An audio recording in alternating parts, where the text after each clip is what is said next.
그동안 코로나19 방역으로 제한됐던 병문안이 어제부터 뉴욕주 일부 병원에서 허용됐습니다. 현충일에는 뉴욕 시내에서 소규모 집회도 허용될 예정입니다.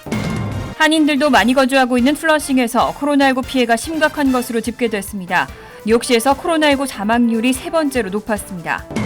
커네티컷주가 오늘부터 경제 재개에 합류하면서 이제 50개 주 전역이 문을 열었습니다. 다만 뉴욕시 등 일부 시와 카운티는 여전히 봉쇄 조치를 이어가고 있습니다. 트럼프 대통령이 실업급여 연장에 대해 경기 회복에 도움이 되지 않는다며 반대 입장을 밝혔습니다. 일상적인 대화를 할 때 방출되는 비말만으로도 코로나19에 감염될 수 있다는 연구 결과가 나왔습니다. 이상은 이 시각 주요 뉴스입니다.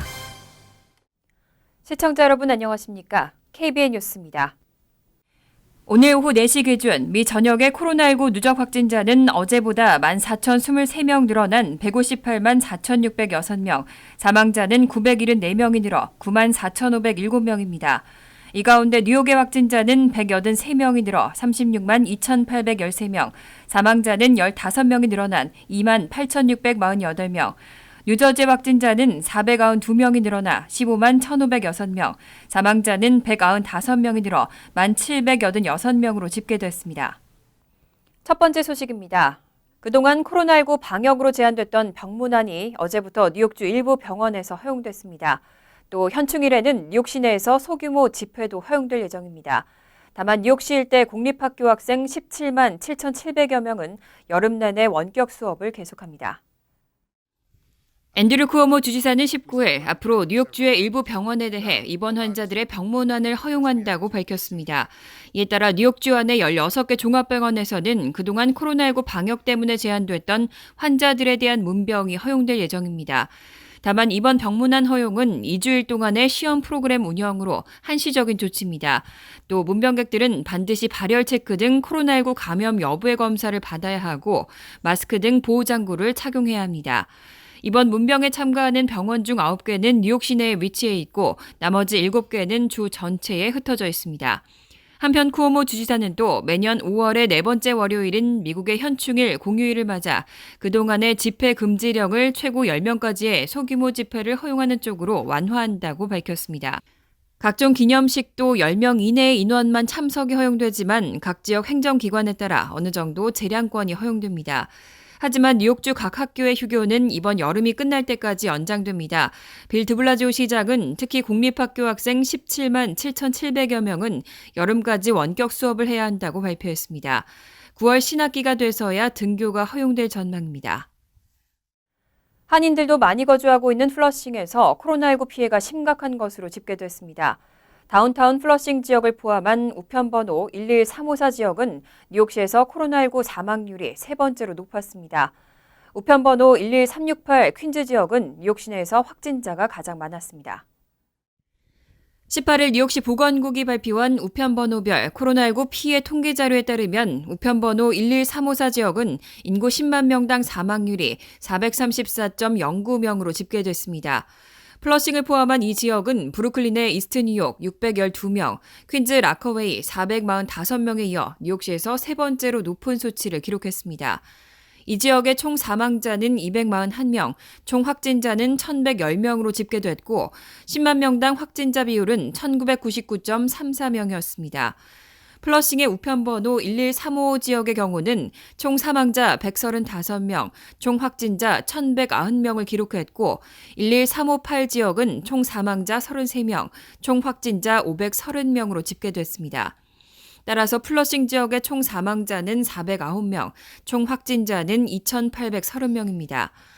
우편번호별로 나눴을 때 뉴욕 시내 가장 많은 확진자가 집계된 지역은 4,234명을 기록한 퀸즈 코로나의 우편번호 11368 지역이었습니다.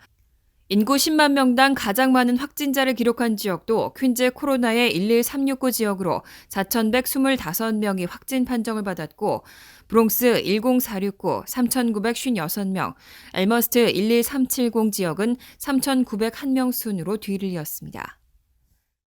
커네티컷주가 오늘부터 경제 재개에 합류했습니다. 이제 50개 주 전역이 문을 열고 사회적 거리두기 조치를 해제한 겁니다. 다만 단계적 정상화 조치에 따라 주마다 재개 정도에는 차이가 있고 뉴욕시 등 일부 시와 카운티는 여전히 봉쇄 조치를 이어가고 있습니다. 커네티컷주는 오늘부터 야외 식당과 사무실, 소매점과 쇼핑몰, 박물관, 동물원 등을 부분 재개했습니다. 이로써 오늘로 50개 주 전역이 전부 문을 열고 사회적 거리두기 조처는 사실상 미 전역에서 대부분 해제됐습니다. 다만 단계적 정상화 조치에 따라 각 주마다 재개 정도에는 차이가 있고 워싱턴 DC를 비롯해 뉴욕시 등 일부 시나 카운티는 여전히 해제에 신중한 입장을 취하고 있습니다. 그럼에도 불구하고 일각에서는 여전히 경제 재개가 코로나19 확산을 키울 것이라고 우려하고 있습니다. CNN은 규제를 느슨하게 하는 것이 코로나19 사태에 어떤 영향을 미칠지에 대한 증거는 당분간 없을 것이라면서도 보건당국은 전국적으로 2차 확산이 이어지고 수천 명의 사망자가 더 나올 가능성이 있다고 경고했다고 전했습니다. 워싱턴 포스트도 많은 공공보건 전문가들과 정치인들은 미국인들이 새로운 감염 위험에 처할 것이라는 우려를 지속적으로 제기하고 있다고 보도했습니다. 질병통제예방센터 국장은 미국의 경제활동 재개를 긍정적으로 평가했습니다. 지역사회 전파가 감소하고 있고 경제 재개 준비가 돼 있다는 입장입니다. 하지만 잠재적인 재확산을 막기 위해서는 충분한 코로나19 진단검사와 접촉자 추적이 보장돼야 한다고 강조했습니다. 로버트 레드필 질병통제예방센터 국장은 19일 더힐과의 인터뷰에서 2월 말 3월, 4월 공공보건부서를 압도했던 지역사회 전파가 감소하고 있다는 것을 분명히 하고 싶다며 미국은 다시 문을 열 준비가 돼 있다고 믿는다고 밝혔습니다. 레드필드 국장은 질병통제예방센터가 공공보건기관과 협력하고 요양원과 노숙자 집단, 육가공시설과 기타 지역 발병을 억제하고 있다며 각 주들이 백악관의 재개 지침을 따라 충분한 검사와 접촉자 추적을 할 것이라고 기대했습니다. 레드필드 국장은 특히 독감이 유행하는 가을, 겨울, 코로나19의 잠재적인 확산을 막기 위해선 충분한 양의 검사와 접촉자 추적이 보장돼야 한다고 강조했습니다. 그는 접촉자 추적 인력을 3만에서 10만 명까지 확대할 계획이라고 밝히고 감염자와 접촉자의 신원을 확인하기 위해선 전국적으로 수십만 명의 추적자가 필요할 것이라고 덧붙였습니다. 레드필드 국장은 또 앞으로 몇 달간 코로나19에 대응하기 위한 핵심적인 조치로 주 지방정부 및 보건부에 대한 재정 투자, 대중적인 독감 예방접종, 공공보건 데이터 시스템 정비 등을 예로 들고 이를 위해 3조에서 6조 달러의 비용이 들 것으로 추산했습니다. 코로나19 부양책의 일환인 실업급여 지급은 오는 7월까지입니다. 민주당은 5차 경기부양책에서 이 실업급여를 내년 1월까지 연장하자고 추진하고 있는데요. 트럼프 대통령은 이에 대해 경기 회복에 도움이 되지 않는다며 반대 입장을 밝혔습니다. 워싱턴 포스트는 트럼프 대통령이 19일 상원 공화당 의원들과의 비공개 오찬회에서 코로나19로 피해를 입은 실업자들에게 지급하는 주당 600달러의 실업급여를 연장 지급하는 것에 대해서는 사적으로 반대 의사를 표명했다고 보도했습니다. 정부는 지난 3월 초당적으로 통과시킨 2조 2천억 달러 규모의 대규모 경기 부양책의 일환으로 실업수당을 주당 600달러로 올리고 오는 7월까지 지급하기로 했습니다. 이후 민주당이 주도하는 하원은 지난 15일 실업급여 지원을 내년 1월까지 연장하는 내용을 포함한 3조 달러 규모의 5차 경기부양책을 통과시켰습니다. 하지만 트럼프 대통령과 공화당은 부정적인 입장을 보이고 있습니다. 추가 부양 필요성엔 공감하면서도 규모와 시기에 대한 논의가 필요하다는 입장입니다. 특히 실업급여에 대해선 실제 일을 하면서 받는 급여보다 실업수당이 더 많으면 직장에 복귀하거나 일자리를 구할 동기가 줄어들 수 있다는 시각입니다. 트럼프 대통령과 오찬 회동을 한 공화당 린지 그레이엄 상원 의원은 지원을 어느 정도 연장할 수는 있다면서도 실제 임금보다 더 많은 실업수당을 벌도록 해서는 안 된다며 트럼프 대통령도 그것이 경제 회복에 도움이 안 된다는 것에 동의했다고 전했습니다. 그동안은 재채기나 기침을 할 때 나오는 비말이 코로나19의 주요 감염 원인으로 널리 알려져 왔는데요. 대화할 때 방출되는 비말만으로도 감염될 수 있다는 연구 결과가 나왔습니다. 제한된 환경에서 기침 없이 일상적인 대화를 하는 것만으로도 공기 중 감염을 일으킬 수 있다는 분석입니다. 19일 CNBC는 미 국립보건원이 최근 연구 결과에서 대화할 때 방출되는 코로나19 바이러스가 공기 중에 8분에서 14분 정도 남을 수 있는 가능성을 발표했다고 보도했습니다. 지금까지 생각했던 것보다 공기를 통해 코로나19가 더 널리 퍼질 수 있다는 경고인 셈입니다. 기침 또는 재채기를 할 때 나오는 비말을 통해 바이러스가 퍼진다는 사실은 오래전부터 받아들여졌지만 단지 대화만으로도 수천 개의 비말이 생성된다는 사실은 이번에 처음으로 확인됐습니다. 지난주 미 국립과학원 회보에 게재된 이 연구 결과는 제한된 환경에서 일상적인 대화를 나누는 것만으로도 공기 중 바이러스 전염을 일으킬 가능성이 상당히 높다고 결론 내렸습니다. 연구 결과는 특히 코로나19 무증상자가 대화 시 배출하는 비말에 의한 전염 가능성이 커지고 있다며 큰 소리로 말하는 사람들은 더 큰 위험을 가지고 있다고 지적했습니다. 한편 베이징 군사의학학회 연구팀은 비말이 13피트까지 이동할 수 있다는 점을 발견했다고 밝혔습니다. 많은 정부들이 6피트의 사회적 거리 두기를 권고하고 있는데 그것만으로는 예방이 충분하지 않을 수 있다는 의미입니다.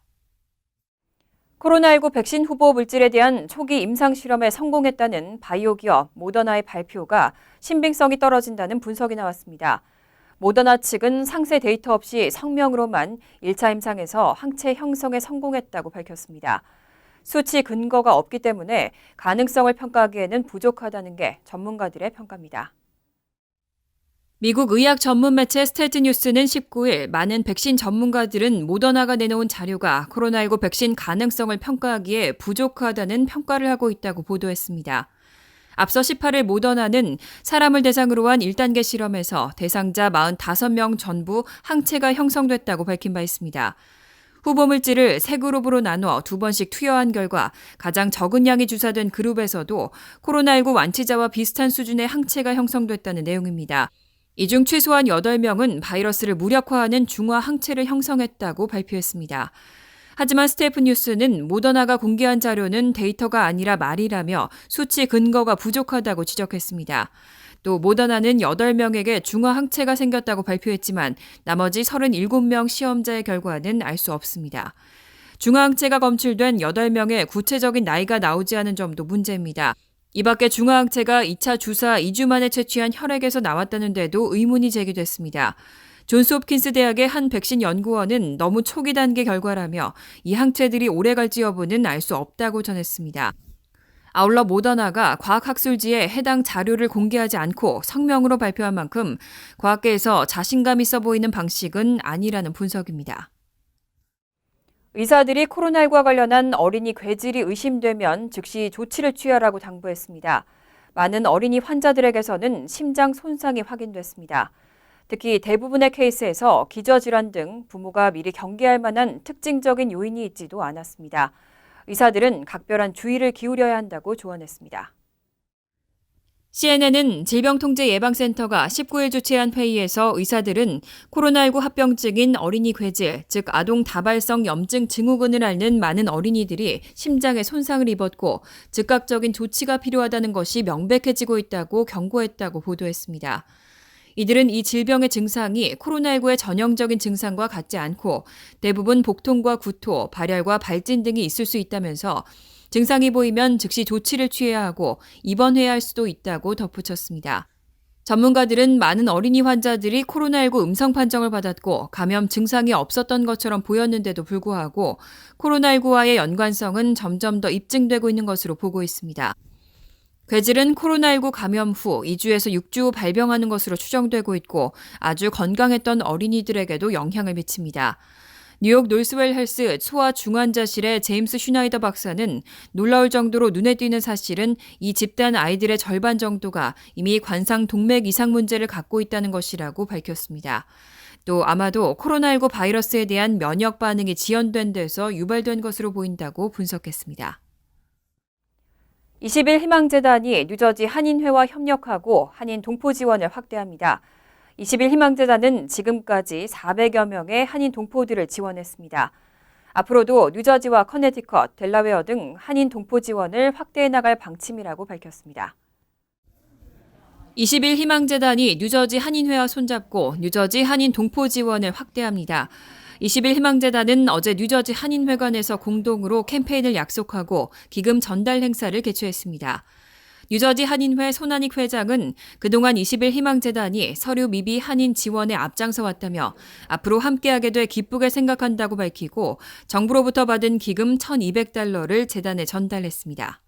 뉴저지 한인회는 앞으로 20일 희망재단과 함께 공동으로 우리 동포사회 봉사활동을 진행하기로 오늘 공동 협약식을 가졌습니다. 20일 희망재단 변종덕 이사장은 뉴욕 지역의 경우 최근 민권센터가 기금을 확보해 한인 1000가정 돕기 운동을 하고 있어 뉴저지와 커네티컷, 델라웨어 등 뉴욕 외곽주의 한인 동포 지원을 더 확대하겠다고 밝혔습니다. 민권센터에서 지금 뉴욕시에서 나오는 돈이 있기 때문에 그쪽으로 연락을 드리고 뉴저지, 커네티컷, 델라웨어 이쪽에 사시는 분들은 뉴저지 한인회와 또 우리 20일 희망재단에서 직접 접수를 받고 있습니다. 20일 희망재단은 어제 뉴저지 한인회관에서 총 11명의 한인 동포들에게 각 $500씩 총 $5,500를 전달했습니다. 지난 1일 16명의 서류미비 한인들에게 기금을 전달한 후 두 번째입니다. 재단 측은 앞으로 매주 한 차례 뉴저지 한인회관을 찾아 기금을 전달할 계획입니다.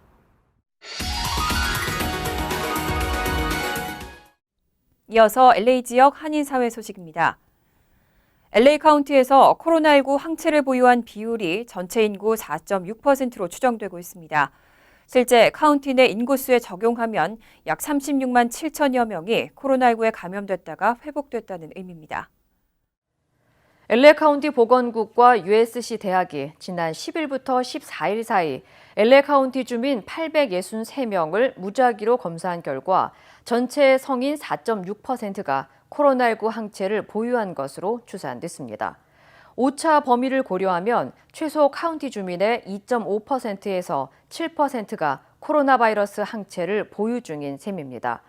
이 결과를 실제 카운티 내 성인 인구수에 적용한다면 과거에 코로나19에 감염됐다 회복한 LA 카운티 성인이 약 36만 7천여 명에 이르는 것으로 분석됐습니다.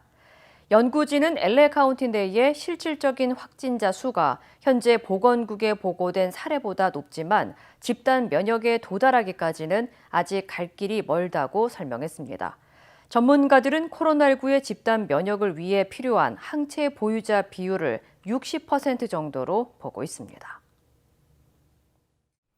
수주 동안 폐쇄됐던 캘리포니아주의 일부 주립공원 주차장이 제한적으로 다시 오픈됩니다. 캘리포니아 주립공원국은 소노마 카운티의 잭 런던 주립공원과 뷰트 카운티의 레이크 오로빌 레크레이션 에어리어 등 총 27곳의 주립공원 주차장을 재개장했다고 밝혔습니다.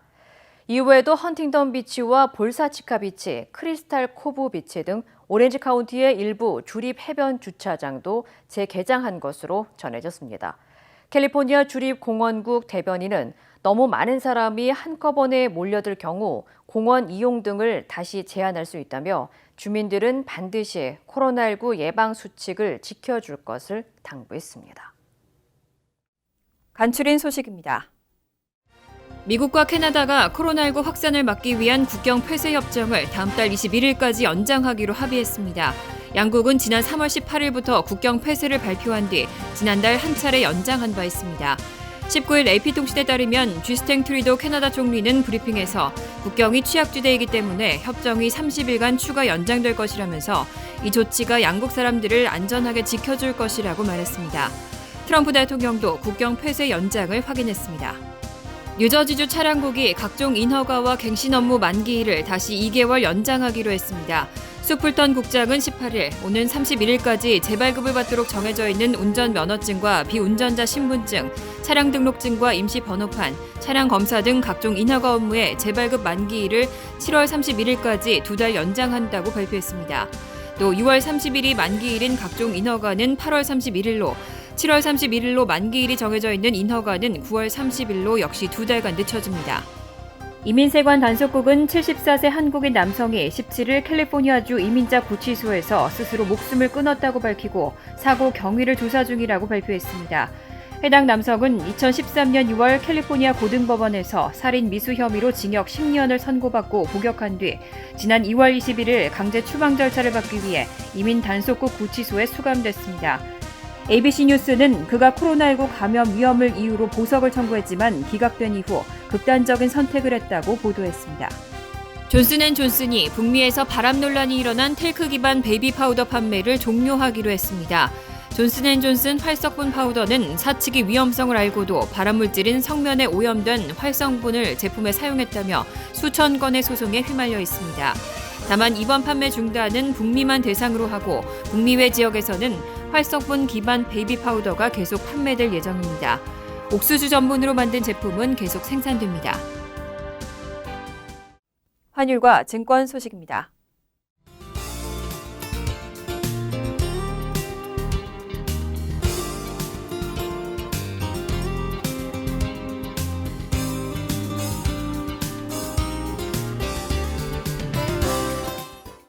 이어서 날씨입니다.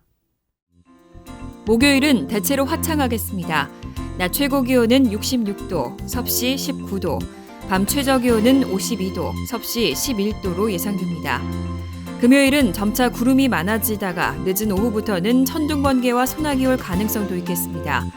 토요일은 대체로 흐린 가운데 약하게 비가 내리는 곳도 있겠습니다. 이상으로 KBN 뉴스를 마칩니다. KBN과 함께 즐거운 저녁 되시기 바랍니다.